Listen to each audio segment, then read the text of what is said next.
Então, gente, tudo bem? Como vocês têm passado? Espero que todos estejam bem. Hoje vamos continuar aqui nossa aula de revisão, né? Hoje a gente vai abordar um pouquinho a América Latina e propriamente o Brasil, né? Na última aula, a gente falou sobre iluminismo, sobre a independência dos Estados Unidos, né? Sobre a influência do pensamento iluminista nos países da América, né? Falamos aí também um pouquinho da Revolução Francesa. E hoje a gente vai ver alguns desdobramentos do que estava acontecendo na Europa aqui no continente americano, né? A princípio, a gente tem que lembrar o seguinte: os países que nós temos aqui na América do Sul, né, na América Latina, eram, eram possessões, né? Eram colônias, basicamente, da Espanha e de Portugal. Obviamente, a gente tinha colônias inglesas, francesas, mas em sua maioria ali, a maior parte do território era colônia portuguesa e colônia espanhola. Beleza? E a gente vai abordar, então, agora o processo de independência ou emancipação das colônias espanholas. Né? Tudo que acontece na Europa reflete no Brasil de certa forma. E, melhor falando, reflete na América Latina de certa forma. Né? Porque o que acontece na metrópole vai refletir na colônia. No caso da América Latina, né, na América Espanhola, a gente vai ter dois grupos aí que vão ser protagonistas, né? As suas lutas vão ser as lutas com interesses diferentes vão ser cruciais ali para o processo de independência da América Espanhola. A gente está falando dos crioulos e dos chapetones. Quem eram crioulos, né? Os crioulos eram filhos de espanhóis nascidos na colônia e os chapetones eram espanhóis que ocupavam altos cargos administrativos. Então a gente vai ter esses dois grupos, né? E os crioulos eles não vão ter ali a aceitação dos espanhóis que nasceram, né, na metrópole, mesmo que os crioulos sejam filhos de espanhóis, só que nascidos na América. Então a gente vai ter aí a disputa desses dois grupos, né? Os chapetones tentando manter o poder e o crioulo tentando ali mais representatividade, né? E essa disputa, né? Ela vai ganhar outros contornos a partir do momento das invasões napoleônicas. Napoleão, durante seu período de expansão, né, ele invade os outros países da Europa. E a partir do momento que ele invade outros países, né, e, e ele retira o rei e coloca alguém da sua confiança, no caso da Espanha, né, ele coloca o seu primo para governar, isso vai desorganizar internamente a colônia. Lembrando, né, que Napoleão está fazendo a sua expansão e ele está invadindo países, né, que vão manter relações econômicas com a Inglaterra que ele havia proibido. Né? E isso Portugal é um desses casos, né, que a gente vai falar na, no, na, no próximo tópico, beleza? Então, a gente vai ter aí a expansão napoleônica, a gente vai ter a retirada do rei espanhol e o Napoleão colocando outra pessoa para governar, e os espanhóis da colônia, né, a elite crioula da colônia, ela não vai querer é, ela não vai querer é, ela não vai querer estar subordinada a um rei que não fosse espanhol, né? Então aí tem um processo de independência da América Espanhola, obviamente influenciado aí pelas ideias iluministas, tranquilo? E dentro desse processo de independência, a gente tem duas figuras que se destacam, né? A gente tem o José San Martín, né? E o Simão Bolivar, né? Que vão lutar aí pelo processo de independência da América Latina, beleza? Da América Espanhola. A América Espanhola ela vai se desfragmentar, né? Por conta aí dos interesses dos grandes fazendeiros, né? Que vão prevalecer sobre as regiões que eles dominam, gerando aí a fragmentação da América Espanhola, tá? Esses fazendeiros eles podem ser chamados também de caudilhos, tudo bem? Um outro caso aqui do Haiti. O Haiti ele merece um olhar específico da gente, por quê? O Haiti ele era uma colônia francesa, né, que tem um processo de revolução, um processo de independência, né, a Revolução Haitiana, ela liderada por pessoas escravizadas, né? Aí surge a figura de um líder chamado Toussaint Louverture, né? Que ele vai ser o líder do processo aí da luta pela independência do Haiti. Né? Durante a Revolução Francesa, dentro do período jacobino, né, também chamado de período do terror, a gente tem o quê? A gente tem o fim da escravidão nas colônias, né? O Robespierre ali liderando os jacobinos, ele faz o quê? Ele termina, né? Ele acaba com a escravidão das colônias francesas. Só que depois que termina o período jacobino, a escravidão ela volta a existir. Então aí a gente tem o quê? Uma luta acirrada pelo fim da escravidão e pela independência do Haiti. E aí, nesse contexto, surge Toussaint Louverture, que alguns livros fazem até a comparação com Napoleão. Né? Toussaint Louverture ele é convocado aí à França, né, para negociar, mas quando ele chega à França, ele acaba sendo preso. Tá? Vamos falar então agora do Brasil. Né? A família real portuguesa ela chega no Brasil em 1808. Chega no Brasil por quê? Chega no Brasil fugida de Napoleão. Lembra que eu acabei de falar para vocês que Napoleão estava fazendo a sua expansão? Portugal é um parceiro econômico antigo da Inglaterra. Portugal mantinha relações econômicas com a Inglaterra. E aí veio o bloqueio continental, né, que Napoleão proibiu qualquer país do continente de manter relações econômicas com a Inglaterra.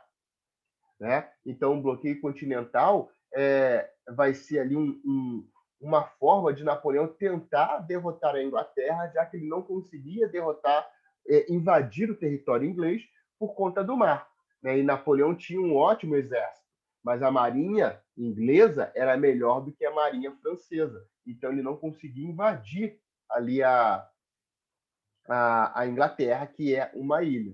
Então, o rei português, na verdade, ainda príncipe regente, Dom João, ele mantém acordos secretos com a Inglaterra, que a partir do momento que Napoleão invade Portugal, ele foge para o Brasil, né, com toda a sua corte e com muitas riquezas que existiam em Portugal. Então, ele chega no Brasil em 1808, fugindo de Portugal e fugindo de Napoleão.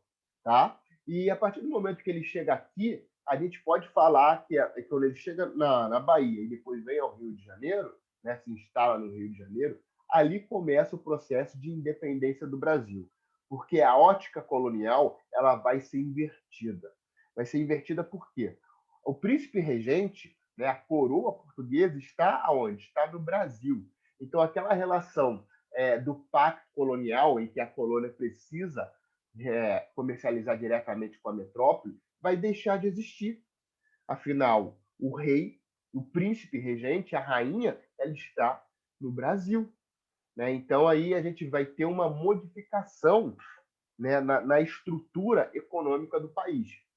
A Inglaterra ela vai ajudar Portugal não só porque ela é um antigo parceiro econômico de português, mas também porque ela tinha um grande interesse.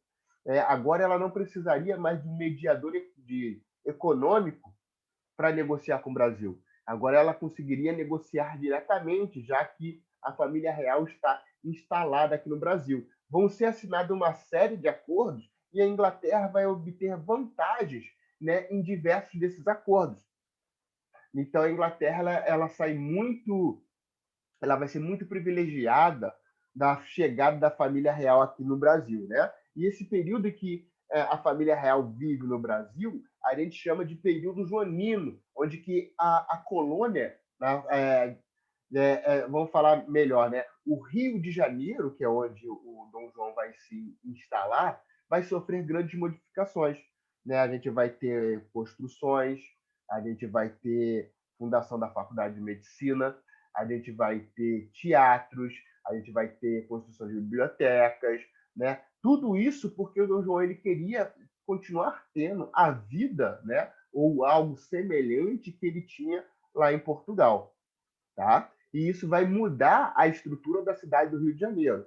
Outras províncias, né, outras regiões da colônia portuguesa, que a gente vai chamar de Brasil daqui a pouco, né, ela que vai se tornar independente, na verdade, ela não vai ter essas melhorias do período joanino, pelo contrário, né, os impostos vão subir para manter ali a qualidade de vida da corte e da família real que estavam instaladas no Rio de Janeiro.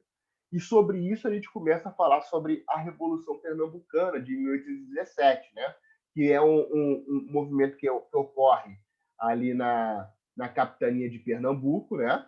E é um movimento que vale a gente lembrar porque é um movimento de caráter separatista republicano, né? Ou seja, ele novamente a gente vê a influência aí da independência dos Estados Unidos e tentou emancipar a região, né, ali da província de Pernambuco do restante do Brasil. Isso foi causado por quê? Por conta da insatisfação, né, do controle exercido, né, por Portugal, né? Portugal, estou falando, obviamente, da coroa, o aumento de impostos e a desigualdade social que existia ali na região. Né? Imagine só, o cara que vive em Pernambuco, ele paga o imposto para a melhoria de vida do cara que vive aqui no Rio de Janeiro. Né? Então, isso vai gerar uma grande revolta ali na população. Beleza? Tranquilo, gente? Termina a era napoleônica, né? Napoleão é derrotado em 1815 e é convocado, né, uma reunião com países que participaram ali das coligações que derrotam Napoleão, né, o chamado Congresso de Viena, nessa reunião, e Portugal, né, deixa de estar sob o domínio francês. E nessa reunião foi se estabelecido alguns pontos, como o processo da legitimidade, né? Alguém só poderia governar se fosse legítimo, a restauração, ou seja, tudo deveria voltar a ser igual a antes da Revolução Francesa, e também se formou ali um exército chamado de Santa Aliança, que tinha como objetivo a conter, acabar com focos revolucionários semelhantes ao que tinha acontecido na França, né? De sufocar as chamadas revoluções burguesas. Então, vamos pensar. Antes das invasões napoleônicas, o príncipe regente, né, Dom João, ele estava onde? Ele estava em Portugal. Então, aí, segundo o princípio da restauração, ele deveria fazer o quê? Ele deveria voltar a Portugal. Só que Dom João ele não volta a Portugal. Pelo contrário, ele continua no Brasil e eleva o Brasil à categoria de Reino Unido. Ou seja, o Brasil está no mesmo patamar que Portugal. Né? E isso vai, sim, para a elite brasileira, né, para os grandes fazendeiros brasileiros, isso é muito bom. Só que para a galera de Portugal não é bom, né? Porque a galera estava ali acostumada, né, antes do domínio napoleônico, de a colônia ser subordinada à metrópole, mas agora está ali no mesmo patamar. Né? E na cidade do Porto, em 1820, vai acontecer a chamada Revolução do Porto, né? Que é uma revolução burguesa que vai colocar diversos pontos, né, para serem debatidos. Entre eles, eles exigem, né, o regresso de Dom João, a recolonização do Brasil e uma constituição, ou seja, Portugal viria a ser uma monarquia constitucional, né? O rei deveria obedecer a uma constituição. Caso o rei não voltasse, poderia acontecer em Portugal algo semelhante que aconteceu na França, né? O rei perderia o seu poder. Então Dom João ele volta, né? Por conta da Revolução do Porto. Só que a partir do momento que Dom João volta, ele deixa o filho dele aqui, Dom Pedro. Né? E quando Dom João chega no Porto, as cortes portuguesas, né, as cortes do Porto, falam que Dom João deve trazer também Dom Pedro. Dom Pedro, que ficou aqui no Brasil como príncipe regente, ele vai ser influenciado pela elite brasileira. Por quê? A recolonização do Brasil é algo ruim para os grandes proprietários de terra do Brasil. Porque a partir do momento que Dom João chegou aqui, o pacto colonial deixou de existir. O cara que era fazendeiro aqui, ele pode ter agora relações comerciais com qualquer país que fosse amigo. Né? Então, a partir do momento em que se tem a recolonização, o proprietário brasileiro ele só vai poder comercializar com Portugal. Então, para o Brasil, né, para a elite brasileira, isso é muito ruim. Por isso, a galera vai fazer o quê? A galera vai se juntar ali, a galera vai fechar com Dom Pedro e vai dar argumentos, né? Vai ali fazer a cabeça do Dom Pedro que vai encaminhar a emancipação definitiva. Né?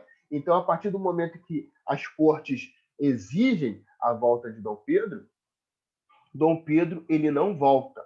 Inclusive, Dom Pedro ele vai instaurar, né, a chamada lei do cumpra-se. Ou seja, as leis vinham de Portugal e eram estabelecidas no Brasil. A partir da lei do cumpra-se, as leis vinham de Portugal, Dom Pedro analisaria essas leis e falaria se ela poderia ou não ser aplicada. Ela só era aplicada a partir do cumpra-se do príncipe regente. Isso mostra a separação política, né, do Brasil com Portugal. Né? E as cortes elas exigem, intimam Dom Pedro a voltar, e chega um momento em que a manutenção de Dom Pedro aqui é insustentável. Né? Dom Pedro ele rompe com Portugal, né, em 7 de setembro de 1822, né, e proclama ali a independência do Brasil. Tranquilo? Um pouco antes do processo de independência, eu esqueci de falar para vocês, tem o dia do Fico, né, com aquela frase, né, se é para o bem de todos, felicidade geral da nação, diga ao povo que eu fico. Né? Em 7 de setembro, pouco tempo depois, Dom Pedro ele rompe com as cortes portuguesas, né? Ele rompe com Portugal e o Brasil se torna independente. A independência do Brasil ela foi um pouco conturbada, né? Teve alguns conflitos, né? Mas em comparação aos países da América Latina, ela foi muito tranquila. Né? Ocorreu um pagamento de uma indenização a Portugal, Dom João garantiu um título de protetor perpétuo, né, do Brasil, e Dom Pedro se tornou, então, imperador com o nome de Dom Pedro I. Beleza? Lembrando que tudo isso foi mediado pela Inglaterra. A Inglaterra vai ser uma grande privilegiada também do processo de independência do Brasil. Tranquilo, gente? Por hoje é só, gente. Então, até semana que vem. Abraços e tchau, tchau.